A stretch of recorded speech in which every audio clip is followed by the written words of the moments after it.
अस्सलाम वालेकुम। आज मैं बनाऊंगी रशियन सैलड। ये बहुत ही अमेरिशियस डिश है। हर कोई बहुत शौक़ से खाता है, लेकिन ये नहीं जानता कि इसे बनाना भी बहुत आसान है। तो चलिए रेसिपी स्टार्ट करते हैं। सबसे पहले लेंगे 1 कप मेयोनीज़, फिर उसमें डालेंगे 1 कप फ्रेश डेयरी क्रीम। दोनों को हैंड बीटर से अच्छे से मिक्स करेंगे।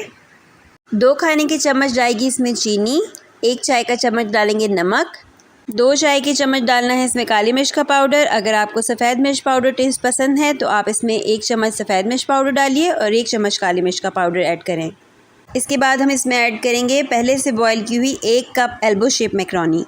पानी में थोड़ा सा नमक और थोड़ा सा ऑयल डाल के एल्बो शेप मैकरोनी को बॉईल करें और फिर छान लीजिए। 1 ही कप हम डालेंगे क्यूब्स में कटा हुआ Apple, 1 cup boiled potato cubes में कटे हुए, रेड बीन्स का छोटा टिन, फिर जाएंगे इसमें 1 कप पाइनएप्पल क्यूब्स में कटे हुए। फाइनली सब चीज़ों को अच्छे से मिक्स करना है और देखिए कितना ज़बरदस्त क्रीमी सा डिलिशियस डिलाइट तैयार है। उम्मीद है ये वीडियो आपको अच्छी लगी होगी। अगर वीडियो अच्छी लगी है तो लाइक एंड शेयर कीजिए और मेरे चैनल पर न्यू है तो इसे सब्सक्राइब कर लीजिए। अल्लाह हाफ़िज़।